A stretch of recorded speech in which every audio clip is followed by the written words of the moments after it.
السلام علیکم، حلقہ 11 میں خوش آمدید۔ آنے والے وقت میں اللہ تعالیٰ نے جس نسل سے کام لینا ہے اس کے اخلاق، اس کے کردار اور اس کے افکار اتنے حیرت انگیز ہوں گے کہ آج کی دنیا میں یہ ناقابل یقین معلوم ہوتا ہے۔ اللہ تعالیٰ نے علامہ اقبال کی زبان سے جو خوشخبریاں اس امت کو دی ہیں، اقبال نے اپنا پورا کلام اس امت کے لیے کہا ہے کہ جو پاکستان بننے کے بعد آنے والی نسلوں میں، آنے والی صدیوں میں آئے گی۔ اقبال کے کلام میں اللہ تعالیٰ نے وہ خوشخبریاں، وہ بشارتیں دی ہیں، وہ بندہ مومن کی صفات بتائی ہیں، اس آنے والے وقت کی خوبصورت ترین تصویر دکھائی ہے کہ جو اب مسلمان ملت اور امت کی تقدیر میں لکھ دیا گیا ہے، جس کی بنیاد، اس کا آغاز اس مدینہ ثانی پاکستان سے ہوگا۔ اقبال اپنے بندے مومن کی جو صفات بتاتے ہیں، ان پر انشاءاللہ ہم آئندہ بھی اور اس پروگرام میں بھی کثرت سے بات کریں گے۔ لیکن اقبال اتنے ایک جرأت مند، اتنے ایک پراسرار وجود کی، اتنے ایک دلیر وجود کی تصویر کھینچتے ہیں، لیکن اس کے ساتھ ایک بنیادی شرط جو لگاتے ہیں وہ یہ کہ یہ پوری کائنات ایک مومن جانباز کی میراث ہے۔ مومن کا جو تھیٹر آف آپریشن ہے، مومن جو جس حلقے میں مومن کام کرتا ہے، جہاں پہ اس کی ڈیوٹی لگائی گئی ہے، وہ صرف یہ دنیا نہیں ہے، یہ پورا جہان، زمین و آسمان و کرسی و عرش، خودی کی زد میں ساری خدائی ہے۔ تو اقبال یہاں فرماتے ہیں کہ عالم ہے فقط مومن جانباز کی میراث۔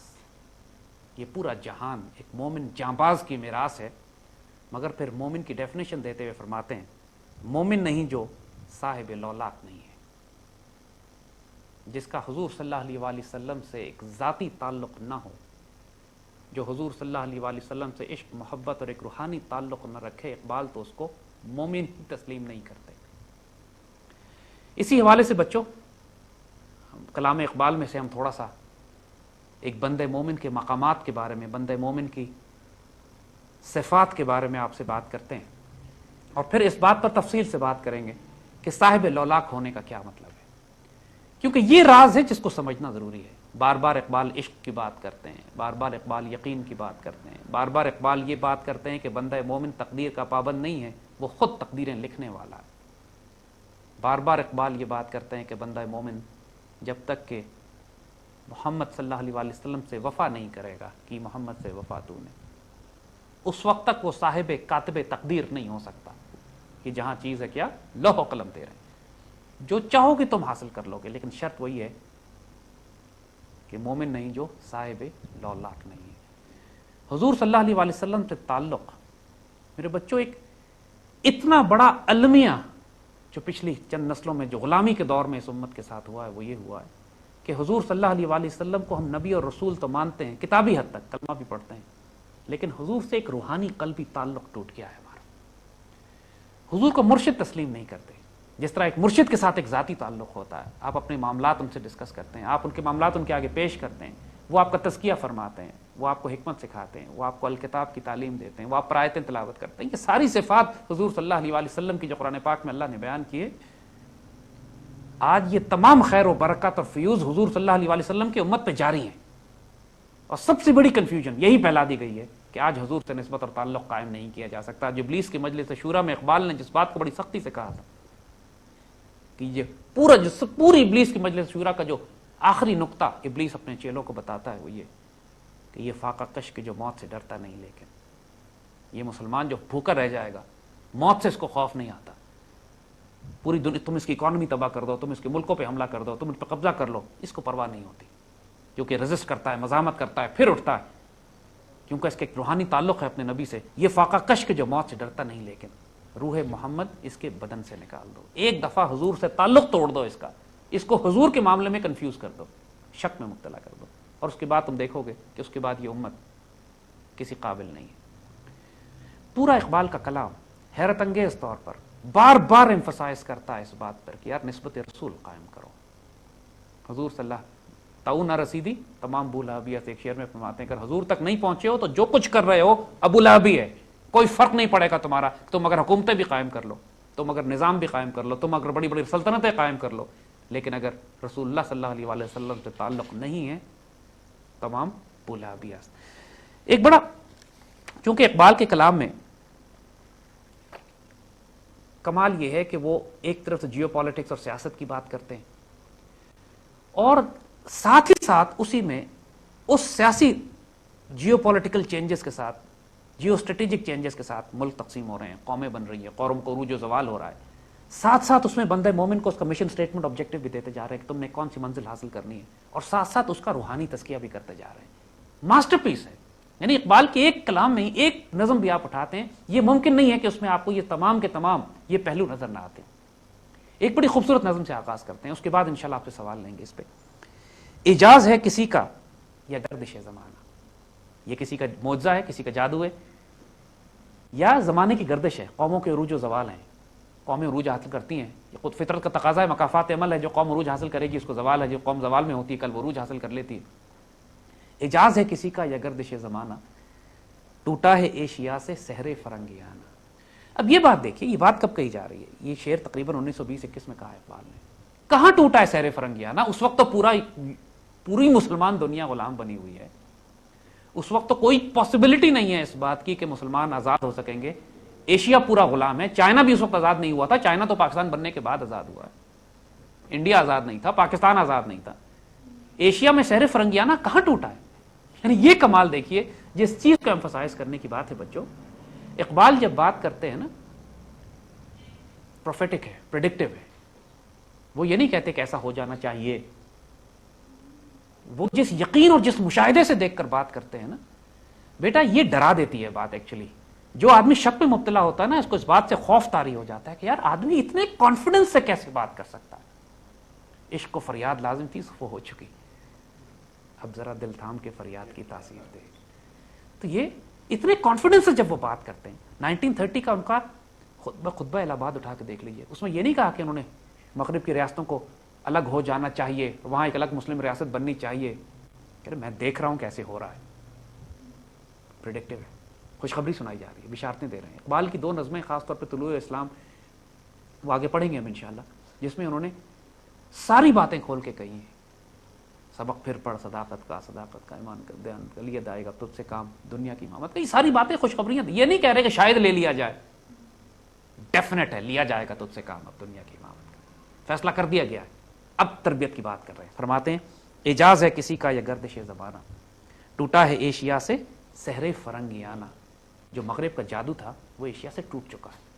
اللہ کے بندوں کو نا واقعات کے ظہور ہونے سے کئی سال پہلے، صدیوں پہلے، دہائیوں پہلے ان کو بتا دیا جاتا ہے کہ اب ہونے کیا جا رہا ہے، وہ اپنی مشاہدے کی آنکھ سے دیکھ چکے ہوتے ہیں، اس کو ان کو معلوم ہوتا ہے، اور یہ بات حضور کی سنت سے ثابت ہے۔ حضور صلی اللہ علیہ وسلم نے قیامت تک آنے والے تمام واقعات کو بیان فرما دیا، آخر حضور نے قیامت کی نشانیاں فرمائی ہیں نا، یہ ہوگا یہ ہوگا یہ ہوگا، اور اتنی تفصیل سے فرمائی ہیں کہ صحابہ فرماتے ہیں کہ جو یاد رہ گئی سو رہ گئی، بہت سی تو بھول بھی گئے، اتنی کثرت سے آپ نے بیان فرمائی۔ حضور کو اللہ نے قیامت تک کے سارے واقعات ماشاءاللہ سامنے رکھ دیے، اور ایسے دیکھ دیے، سامنے رکھ دیے کہ ایک موقع پہ حضور نماز پڑھتے پڑھتے حضور نے ہاتھ آگے بڑھایا اور پھر ایک دفعہ ہاتھ پیچھے کھینچا، صحابہ حیران ہوئے کہ سیدھی یہ کیا؟ فرمایا کہ جنت میرے آگے رکھی گئی تھی، اور اس کے میرا دل چاہ کے ہاتھ بڑھا کے میں اس کے پھل توڑ لوں، اور آگے دوزخ دکھائی گئی تو میرا دل میں نے ہاتھ کھینچ لیا اس کو۔ اس حد تک اس کو کہتے ہیں، یہ یقین کی آخری حد ہے کہ آپ کو مشاہدہ کرا دیا کہ آپ مشاہدے سے دیکھیں، معراج پہ آپ گئے تو مشاہدہ کر کے آئے نا ہر چیز کا۔ اب حضور کے لیے کوئی علم غیب نہیں ہے، آپ ہر چیز کا مشاہدہ کر کے، ہمارے لیے غیب ہے چیزیں کہ جنت ہے، دوزخ ہے، آخرت ہے، عذاب قبر کیسے ہوتا ہے، مختلف گناہوں کے لوگوں کا عذاب کیا، انعام کیا ہے، جنت کیا ہے۔ حضور کے لیے کون سا علم غیب ہے؟ حضور تو سب کچھ مشاہدہ فرما چکے ہیں، اللہ نے ہر چیز دکھا دی ہے آپ کو لے جا کے۔ اللہ کے بندوں کو بھی پھر اللہ تعالیٰ یہ اجازت دیتا ہے، حضور صلی اللہ علیہ وسلم کی خیر و برکت و سنت اور عشق و محبت میں ہونے کی وجہ سے ان پر اللہ تعالیٰ یہ راز کھولتا ہے اپنے کہ آئندہ کیا ہونے والے، اور ان کی زبان سے بڑی باتیں نکلتی ہیں۔ یعنی اقبال ایک موقع پہ اپنے کہتے ہیں، بڑا خوبصورت اپنے ہی بارے میں، اس سے پہلے ایک نظم کو پڑھیں، تھوڑا سا اقبال کے کچھ اور شعر آپ کو سناتے ہیں بچوں۔ کہتے ہیں کہ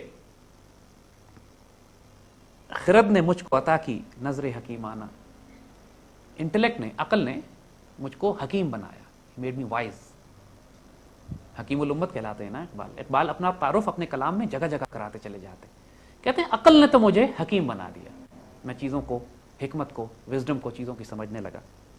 سکھلائی عشق نے مجھ کو حدیث رندانہ، لیکن جو میں نے اتنی بڑی بڑی باتیں کرنا شروع کر دی، اتنی جرت سے میں براز کھولنے لگا ہوں، یہ میں نے عقل سے نہیں عشق سے سیکھے۔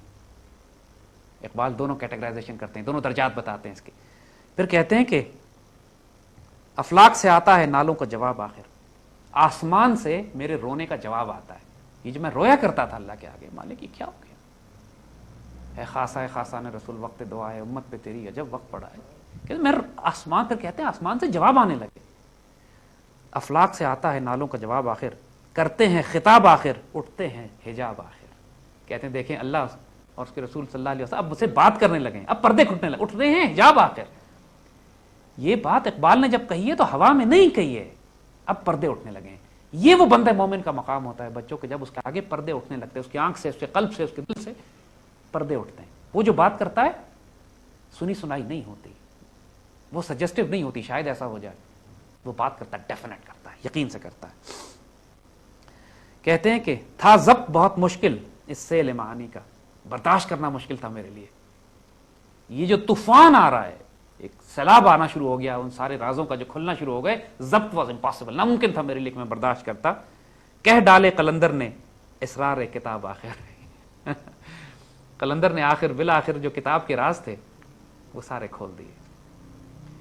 اقبال نے جو باتیں کہی نا میرے بچوں، جب وہ کہتے ہیں خودی کا ترجمہ ہو جا، خدا کا رازدار ہو جا، تو اقبال اللہ کے رازدار تھے. اللہ تعالیٰ نے جو خوشخبریاں دینی تھی ان کے ذریعے آپ کو دی ہیں. جب وہ بات کرتے ہیں اعجاز ہے کسی کا یا گردش زمانہ، ٹوٹا ہے ایشیا سے سحر فرنگیانہ، تعمیر آشیاں سے میں نے یہ راز پایا. میں نے جب گھر بنایا، میں نے جو سکون حاصل کیا، میں ذرا ٹھہر گیا ایک جگہ پہ جا کر، اس سے مجھے یہ سبق ملا کہ اہل نوا کے حق میں بجلی ہے آشیانہ. جو اذان دینے والے لوگ ہوتے ہیں نا، جو مرد آزاد ہوتے ہیں، جن کا کام دنیا میں انقلاب برپا کرنا ہوتا ہے، جب وہ گھر بنا کے سکون سے بیٹھ جائیں تو یہ ان کے حق میں بجلی ہے، تباہی ہے، تباہ برباد ہو جاتے ہیں. آپ سلطان صلاح الدین ایوبی کو گھر میں بٹھا دیجیے، ایگریکلچر فارم دے دیجیے ان کو، ان سے کہیے کہ آپ نے فارمنگ کرنی ہے، سلطان صلاح الدین ایوبی ختم ہو جائیں گے. وہ شہسوار بنائے گھوڑے کی پیٹھ پر بیٹھنے کے لیے.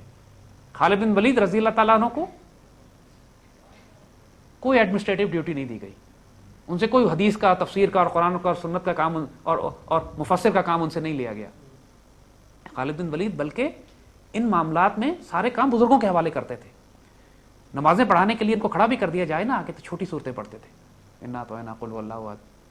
تو لوگ ان سے جب پوچھا کرتے تھے کہ آپ اتنی چھوٹی صورتیں کیوں پڑھتے ہیں، تو وہ تلوار نکال کے کہتے تھے میرا کام یہ ہے.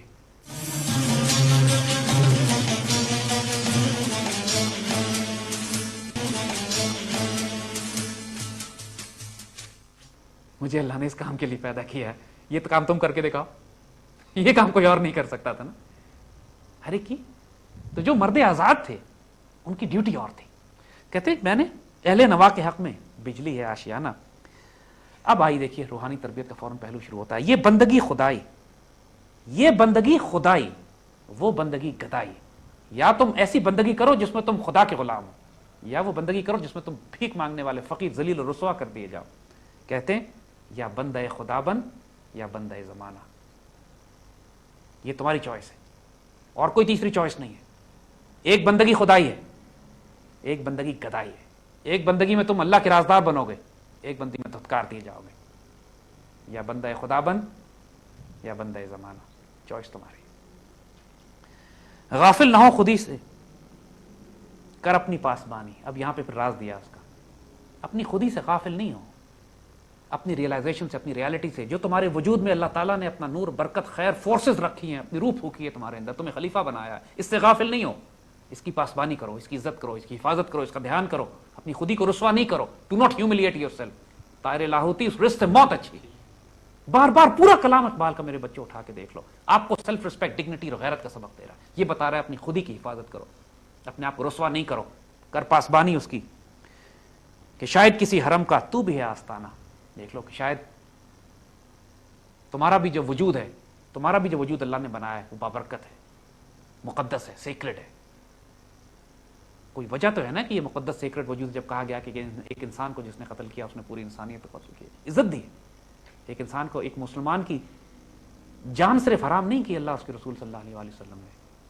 آپ ایک مسلمان کو قتل نہیں کر سکتے جب تک شرعی تقاضے پورے نہ کریں. اسی طرح ایک مسلمان کی آپ مال نہیں لوٹ سکتے، اتنا ہی مال اس کا مقدس ہے، سیکرٹ ہے، جتنی اس کی جان سیکرٹ ہے. اور اسی طرح ایک مسلمان کی عزت، اس کو گالی نہیں دے سکتے، اس پر بہتان نہیں لگا سکتے،